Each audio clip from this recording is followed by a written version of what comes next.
বিভক্ত করতে চাই না ধর্ম, বর্ণ বা কোনো কারণে। সবাই মিলে বাংলাদেশ, সবাইকে নিয়েই বাংলাদেশ, সবার জন্য বাংলাদেশ। সেই বাংলাদেশটাই আমরা করতে চাচ্ছি ইনশাআল্লাহ।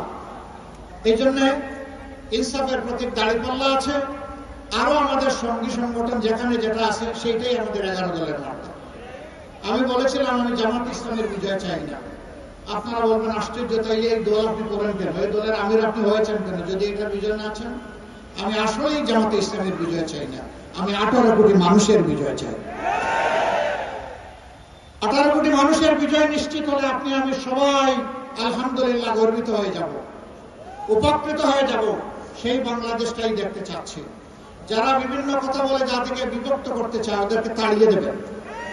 যে 54 বছর জাতিকে বিভক্ত করে গোলাম বানিয়ে রাখা হয়েছিল, এই জাতিকে আর কারো গোলাম বানাতে দেওয়া হবে না। 24 শহীদ সহ সকল শহীদদেরকে কথা দিচ্ছি, আল্লাহ আমাদেরকে সুযোগ দিলে তোমাদের হত্যাকারীদের বিচারই বাংলার মাটিতে হবে ইনশাআল্লাহ। আমরা কথা দিচ্ছি, তোমরা যে আকাঙ্ক্ষা হৃদয়ে নিয়ে লড়াই করেছিলে সেই আকাঙ্ক্ষা বাস্তবায়নে আমরা আমাদের সর্বশক্তি নিয়োগ করব। আমরা পিছপা হব না ইনশাআল্লাহ। সেই ন্যায় ইনসাফের দেশকে কায়েম করার জন্য আমরা 12 তারিখ আপনাদের ভোট চাই, দোয়া চাই, ভালোবাসা চাই, সমর্থন চাই, সহযোগিতা চাই। ধানমন্ডি এলাকার কিছু সমস্যার ব্যাপারে কথা বলা হয়েছে।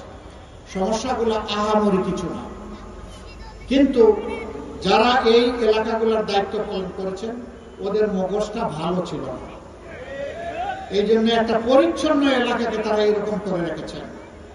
ইনশাআল্লাহ এই দাবিগুলা আপনাদের কোনো দাবি উত্থাপন করা লাগবে না, ওই সরকারের নৈতিক দায়িত্ব হিসাবে আমরা তা বাস্তবায়ন করবো ইনশাআল্লাহ।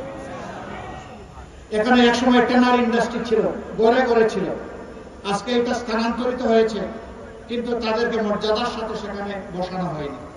অনেক সমস্যা তাদের আছে।